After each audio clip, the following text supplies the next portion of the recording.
Hey everybody, it's Creature Hunt Guy once again with the next part of Godzillathon. And as the Godzillathon continues, we now move into the 1970s. And the first movie is going to kind of set the tone for the entire rest of the Showa era. And sort of moving away from the more kid-friendly versions of Godzilla in the past, and moving on to more darker, a little bit less encouraging sort of feel to it, and more of a well, a 1970s feel. But anyway, this is Godzilla vs. Hedorah.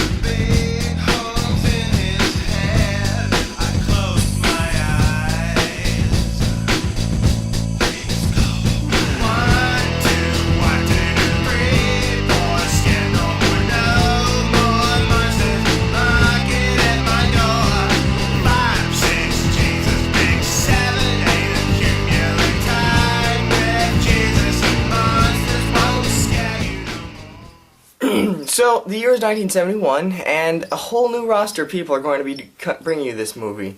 For one thing, there is a different director, writer, and even pretty much everything.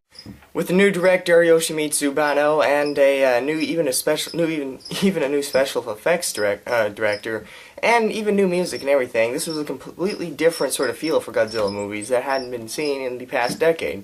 And, well, how does it work out? Well, here's the main plot. So, it starts off with probably the first appearance of Godzilla figures ever in a Godzilla movie, just about. We see a little kid named Ken, and his parents, who is his mom and his dad, who is a scientist. I don't know, doesn't matter, scientists, they just know everything, so there. And then his uncle, which is strange, who kind of lives with them. A fisherman brings them a strange-looking fish, which turns out to be a strange-looking tadpole, which turns out to be a strange-looking monster. And that's exactly what it is, because once it dries up, they find out that it can procreate with just a little tiny piece of itself, which then splits into another little tiny tadpole. Then they find out that this is a completely new, different creature that has never been seen on Earth before. Meanwhile, freighter ships are being attacked by some sort of giant tadpole fish thing that looks exactly like the one they got, only much bigger. So the father goes out to look for one in his scuba diving kit, because every good scientist has a scuba diving kit. And he goes out and he tries to find it, and that's exactly what he does. Except he's kind of burned on his face by some sort of acid that the creature seems to secrete. Same with the kid too, when he stabs it in his tummy, and it kind of leaves a mark on him.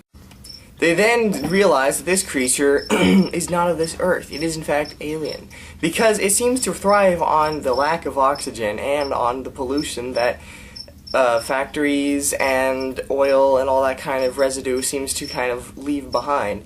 In fact, that's exactly what it does. It goes to large power plants and feeds off the the gas that they produce.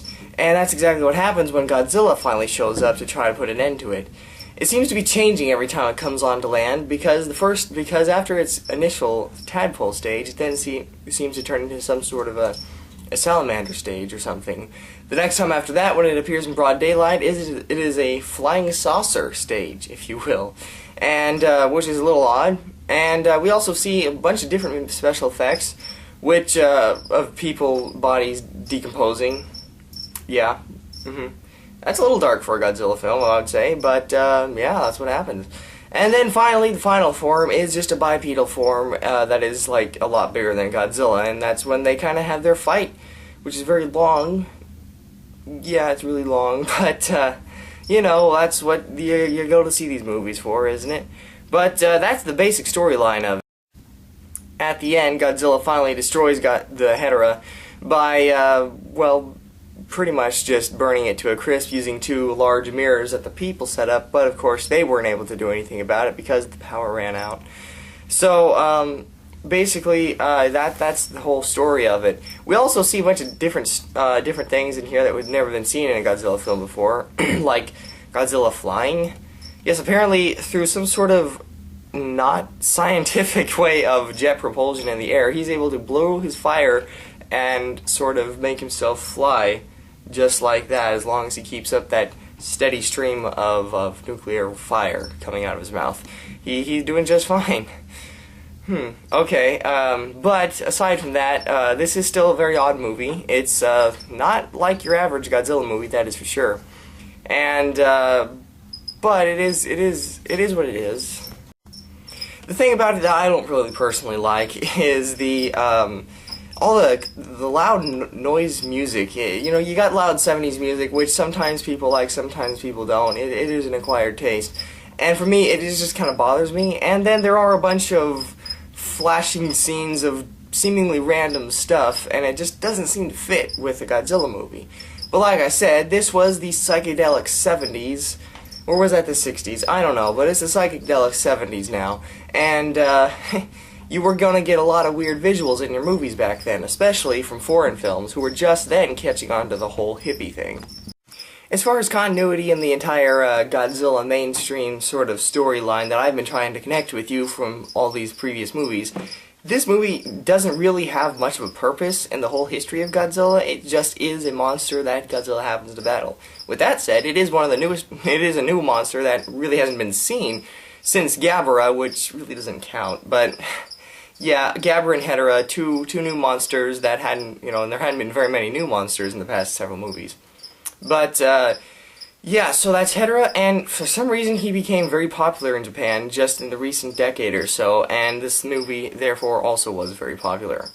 And while it's not my favorite, it is kind of neat, and I do like the 1970s Godzilla movies, despite what I just said about them. In fact, they're probably my favorite era of Godzilla movies, just because of the nostalgic feeling I get.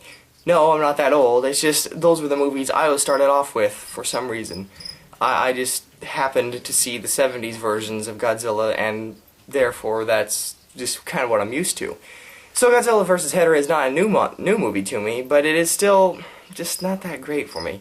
Now lots of people do like it, and if you do, that's fine, but for me, I'm going to only give this one about 3 out of 5 stars, because it's just a little odd and a little bit out of place, and there really isn't a whole lot of explanation behind anything, which would be a common trend in the next few movies.